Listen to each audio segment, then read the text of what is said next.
Shabbat Shalom. Hello everybody. I thought I'll do a video today on a little matter that is very close to my heart, and it's the situation that I find myself in many times arguing with people about Moses and Sephora. And Moses and Sephora are obviously two people led by God to achieve a certain mission. As you probably know, they were the ones who took the Israelites out of Egypt. And how the Israelites got there is another story, which is quite an interesting one. But the story of Moses and Sephora is very misunderstood. Now, firstly, I would like to just explain something to you, is that I am not a person who's coming to you with a religious attitude. I am not a religious person. I am a person who's in search of truth and who has been on that journey for probably more than 22 years. And I found some very big truths, and it's not all the truth comes from the Bible, because, as I explained to you before, there are situations where the Bible is not 100% correct, and I put that down to the reason that it was translated to Greek and then translated to English. So today I'm going to refer to a book called the Book of Yasher, which is a book that is mentioned in the Bible in two places. Now, the first place it is mentioned, the Book of Yasher is mentioned in Joshua 10 verse 13 and in 2 Samuel 1:18. And suffice to say that the Book of Yasher was faithfully translated in 1840 from the original Hebrew to English. So for me that holds a lot of value, because there was no interference from the Romans, who obviously annexed the Book of Yasher, or obviously the Book of the Israelites, and made a religion out of it. So to save you the trouble of going to have a look in the Bible for these two quotes, I will read them to you. Joshua 10 verse 13 says, "And the sun stood still, and the moon stayed, until the people had avenged themselves upon their enemies. Is it not written in the Book of Yasher? So the sun stood still in the midst of heaven, and hasted not to go down about a whole day." And in 2 Samuel 1 verse 18, it says in brackets, "Also he bade them teach the children of Judah the use of the bow. Behold, it is written in the Book of Yasher." So you can see that the Book of Yasher, if it's mentioned in the Bible, it has to have some sort of credibility. We cannot deny the fact that the Bible has a lot of truth. So if the Book of Yasher is mentioned there, then it has to have some value. So I've opted to use this book in relation to the Bible to establish one thing. Now, what I'm here today to tell you about is Moses and Zipporah. And it is generally believed in Christianity that Zipporah was a Kushite. Now, this is very, very incorrect, because God made a very strong point about telling the Israelites not to mingle with the family of Ham. And obviously Kush was Ham's son, so Kush defiled his blood with the Ethiopians that were there. Now, that's another long story which I can explain to you, because I've gone in depth into this. But we won't go there right now, how that came about. But to cut a long story short, Ham, one of the sons of Noah, went south and he ended up in Ethiopia. He had a son called Kush, and Kush defiled his blood and eventually rendered the Queen of Sheba, which you'll probably know had a child also with King Solomon. Now, it's a little bit offensive to me to have to defend Moses in this, because Moses was a man of God and he wouldn't defile his blood, and this was a very strong thing in the Israelites in those days, that they stuck to their family. Now, if we compare the writings between the Bible and the Book of Yasher, we will see that there's some sort of a misconception. The Bible talks about Moses' father-in-law as Jethro, and he's mentioned once in the Book of Yasher as Jethro, but otherwise he's known as Reuel. Now, there's a bit of a misconception here. Reuel has two places in the biblical writings. Now, Reuel was either a son of Esau or he was a son of Abraham, or offspring of Abraham. So let me quote to you some of the things that will make us realize that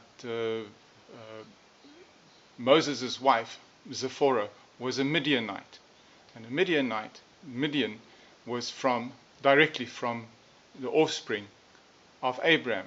And you're probably going to say, yeah, but Abraham only had Isaac and Ishmael. But that wasn't the case. Once Abraham's wife died because she had a heart attack because he was going to kill her son, then basically he took himself other wives and he had other kids with them. And there is a lot of proof of that, which is not written in the Bible. So I'd like to take the opportunity now to give you some insight into this, into what the Book of Yasher says and what the Bible says. So the Book of Yasher says that in Yasher chapter 72 verse 37, it says, "And all the people and nobles swore unto him to give him a wife, Adonai, the queen of the Kushite, wife of Kikianus. And they made Moses king over them on that day." Now, the story of Moses that is told in the Book of Yasher says that really he actually became the king of the Kushite because he was a leader and he led them into battles, successful battles. And they made him a king, although he wasn't from their tribe. They accepted him as a king. And the king Kikianus was killed and Moses took his place. So they gave him his wife. But if we look in the Book of Yasher, we'll see that it says in Yasher chapter 73 verse 34, also what Isaac did when Jacob had fled from his brother, when he had commanded him, saying, "Thou shalt not take a wife from the daughters of Canaan, nor make alliance with any of the children of Ham." Now, Ham's son was Kush, so that would be the Kushites. So then it says in chapter 73 verse 36, "Therefore Moses turned not his head nor his eyes to the wife of Kikianus all the days that he reigned over Kush." Now, here you can see that Moses knew that he was not supposed to go into the women of Kush because they were defiled. And, as we know, the Ethiopians today, they're different looking to the rest of the blacks of Africa because they have sharper noses and straighter hair, and there's a whole spread in that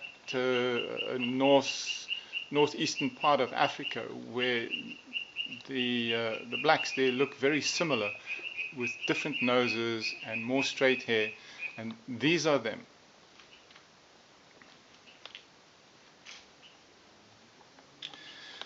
So anyway, what happened to Moses when he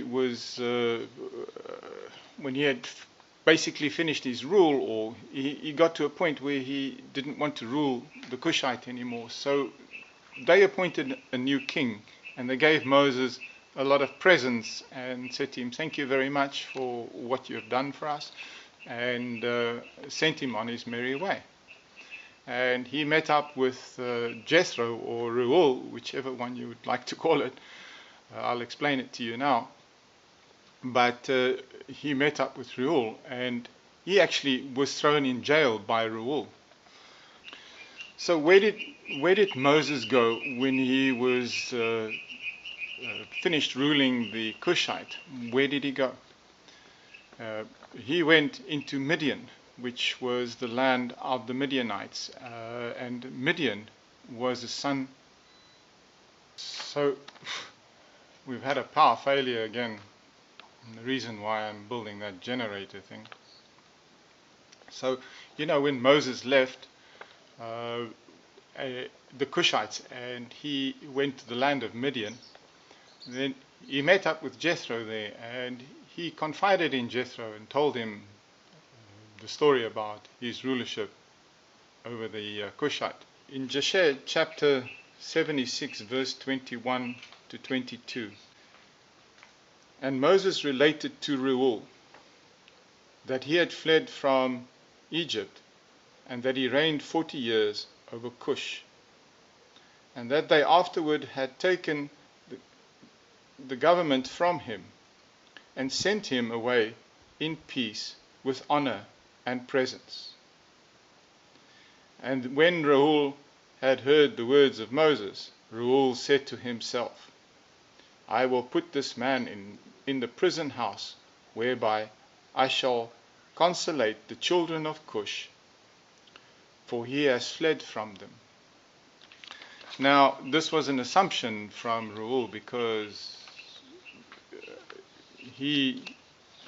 Moses was being upfront with Reuel, but Reuel made some assumptions. And Reuel was a Midian priest. He was a rabbi of the Midianites, and he had a daughter called Zipporah. And Moses was basically thrown in the prison, where he spent more than 10 years. And in the 10 years that he was there, he was looked after by Zipporah. Now, I've often wondered about where Moses got his stick from, the stick that turned into a snake when he went back to Egypt. And then he had a stick with him, and that stick is a very significant stick. It says in Yasher chapter 77, verse 39 to 40, it says, "And it was that whilst he prayed, he looked opposite to him, and behold, a sapphire stick was placed in the ground, which was planted in the midst of the garden. And he approached the stick, and he looked, and behold, the name of the Lord of hosts was engraved thereon, written and developed upon the stick." So many of you might have wondered where Moses' stick came from. It's just interesting to know that the stick was in the backyard of Reuel's mansion, or his castle, or his palace where he lived. Now, if we have to compare between what it says, the name of, or to explain the name of Reuel as opposed to what it says in the Bible, I'll just quote you some things so that you understand that we have two names for Moses' father-in-law. And the first one is It says in Yasher chapter 25, verse 1 and 2. He says, "And it was at that time that Abraham again took a wife, and in his old age, and her name was Keturah, from the land of Canaan. And she bare unto him Zimran, Yokshan, Medan, Midian, Ishbak, and Shuah, being 6 sons. And the children of Zimran were Abihin, Milich, and Miram." And that was Yasher chapter 25, verse 1 and 2. Then it goes further saying in Yasher chapter 25, verse 9, it says, "The children of Midian," which is now one of the sons of Abram, "the children of Midian, son of Abram, went to the east of the land of Kush, and they there found a large valley in the eastern country, and they remained there, and built a city, and they dwell therein. That is the land of Midian, or Midian, until this day." Then it goes on further saying in chapter 25, verse 11 to 12, "And these are the names of the sons of Midian according to their names in their cities: Epa, Epher, Chanoch, Abida, and Eldaha. And the sons of Epa were Metach, Meshar, Avi, and Sunau. And the son of Epher were Ephron, Zur, Alirum, and Medan. And the son of Chanoch," and now Chanoch is actually what we're looking for, were Reuel, Rekem, Azi, Alezohab, and Alab. And then to take it a little bit further so that you can see that Midian was not the son, or Reuel was not the same as the Reuel mentioned in the Bible. It says in Genesis 36, verse 10, it says, "And these are the names of Esau's son: Eliphaz, the son of Ada, the wife of Esau, and Reuel, the son of Bashemath, the wife of Esau." Now, Bashemath was the daughter of Ishmael, so she was also defiled. So this Reuel that we're talking about here in the Bible is actually a defiled child of Esau. The name Reuel was used twice in the Bible, but the Bible actually refers to Moses' father-in-law as Jethro. So in the Bible, Moses' father-in-law is referred to as Jethro, and Jethro was also mentioned when he went as a priest to go and advise the Pharaoh in Egypt, and the Pharaoh was very disappointed in what Jethro had said to him, which you can go and read for yourself. But Jethro, just to give you an example, and when the Pharaoh heard the words of Jethro, and this is the only time that Jethro is mentioned in the book of Yasher as being the son-in-law of Moses. Now, the Jethro here is the same guy who is the priest of the Midian. So in the book of Yasher, the name Jethro is only used once, and it's used in chapter 67, verse 41. And when the Pharaoh heard the words of Jethro, he was very angry with him, so that he rose with shame and from the king's presence, and went to Midian, his land, and took Joseph's stick with him. So there you see, that's how Joseph's stick came into the company of Moses' father-in-law. Now, in the Bible, the story is told a little bit different, because in the Bible it says that Moses was actually friends with Reuel or Jethro, and he was actually tending Jethro's sheep in the pastures. So this is a bit confusing now, because I don't know who's the most accurate, which one is the most accurate, because it says in the Bible in Deuteronomy 4 and 13, it says very clearly that God made the statement that we are not supposed to change anything. So where it changed, when it changed, is very hard to say.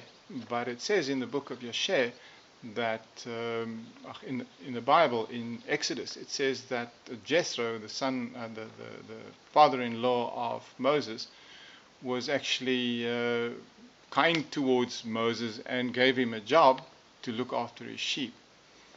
Now, it's hard to say where the truth lies in that, but I would have a tendency to want to believe the Book of Yasher much rather than what it says in the Bible, because it makes a lot more sense to for Moses to have gone through that and met his wife in that way.